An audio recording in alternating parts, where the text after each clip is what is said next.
One thing that I hope we get across in the media when it comes to scientific communication is that the story behind the number matters just as much as the number.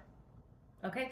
So let's take that 52% mortality rate from bird flu that has been reported in the media. You hear a lot of people talking about it. 52%. Well, where does that number come from? Well, actually, it's not a proper mortality rate. What it is, it's a case fatality rate. And the definition of a case fatality rate is the number of deaths from a specific disease divided by the total number of people that were diagnosed as having that specific disease. So specifically, where does the 52% come from? Well, between January 2003 and May 2024, during that time, there were 889 cases of bird flu detected in various parts of the world and reported to the World Health Organization. And of those, there were 463 documented deaths. So 463 divided by 889 times 100 will give you around 52%, and that is a case fatality rate. Well, what about the mortality rate? What's that? Well, the mortality rate is the number of deaths from a specific disease in the entire population, right? So if you think of a town and you ask yourself, well, how many people in this town died from, let's say, bird flu? Let's say bird flu only impacts a very small portion of that town. Let's say it impacts one household or something like that. Then the mortality rate is going to be a lot lower than the case fatality rate. Okay? So it's just denominators and definitions. Now, here's the thing about case fatality rates. They can vary widely. They can change as new information comes in from the beginning of an outbreak as the outbreak goes along to the end, right? Things can look very different. They can depend on where you are in the world, which country is having the outbreak, the underlying health of the population impacted, and the case definition. How did somebody define a case? So whenever I see a case fatality rate, the first thing that I think of is, okay, how did they define the case, right? And then I might ask myself, and where are they in the world? Now, you can have an inflated case fatality rate, or it can be deflated. But let's talk about a scenario where you might have an inflated case fatality rate. Let's say, for example, the World Health Organization defined a case as someone with a fever and a positive test of bird flu. Let's just say that's what happened.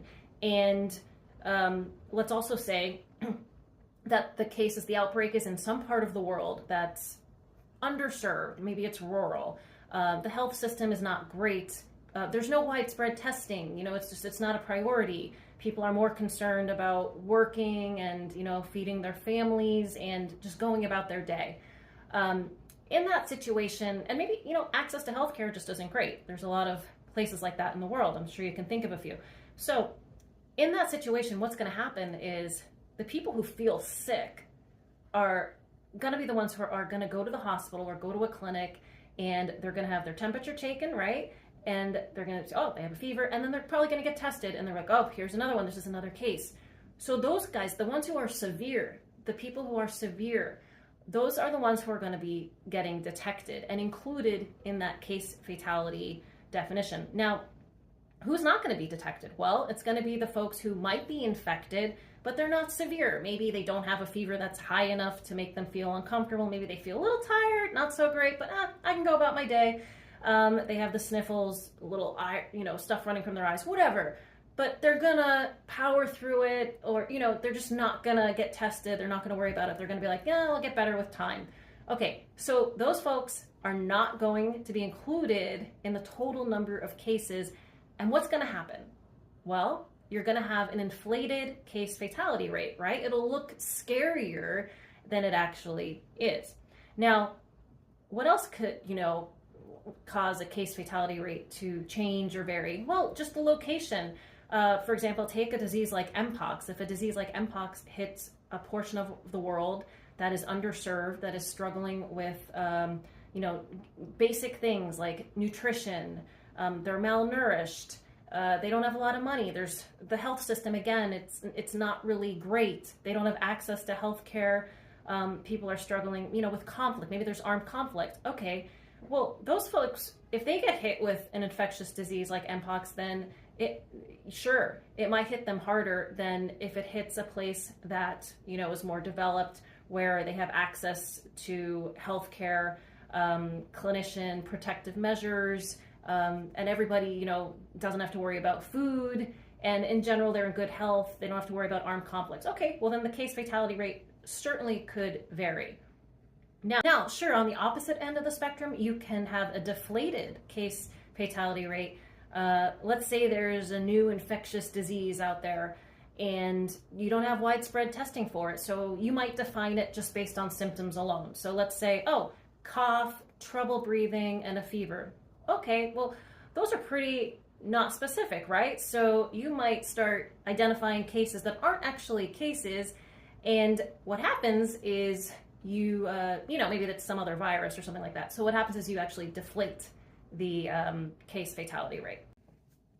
All right, so let's drive home this case definition stuff with imagery. Okay, so this is a case definition. Let's say this is the narrow case definition. And there's a new virus out there in some part of the world where it's like rural and underserved. But the case definition is, okay, fever and a positive test for this virus. Okay.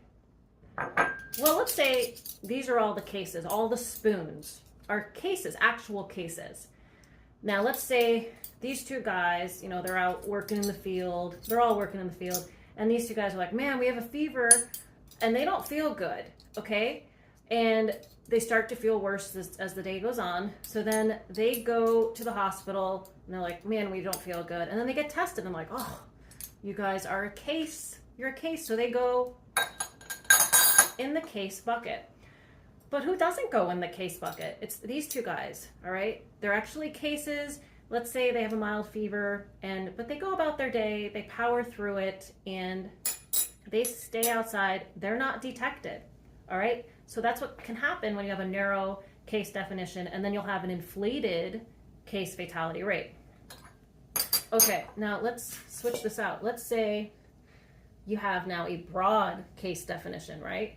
Let's say, okay, we don't have a test for this new virus, but let's do it by symptoms, okay? So they have to have a cough, they have trouble breathing, and a fever, okay? So again, let's say the spoons are all the cases, and well, they all have that, okay? They have all those symptoms, so they get detected in the case definition.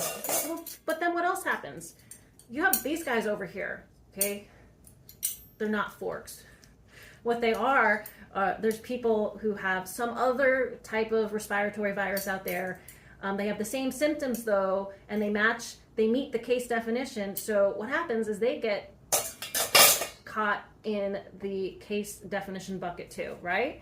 So then in this case, your denominator gets pretty big and you end up deflating the case fatality rate, or it's at least not accurate. Okay, all that said, that's what happens when you have a narrow case definition and a broad case definition. So that was just a little imagery, okay?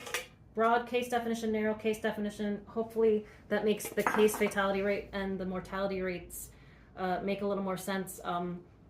And just in general, right now, my understanding of bird flu in the US is that so far the cases have all been pretty mild, and they've been confined to people who have an occupational risk, people who work with poultry and dairy farms, and that's good. And so far there hasn't been any detection of human-to-human transmission, so those are positive signs, and there's really smart people monitoring all of this and watching it, but I'm not panicking.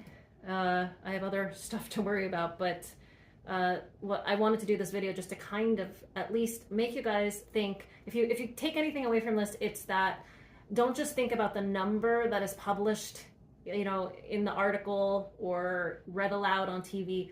Think about the story behind that number, because there is a story, and what is it? And that'll help us understand what's actually going on. Okay, that's it. Thanks, guys.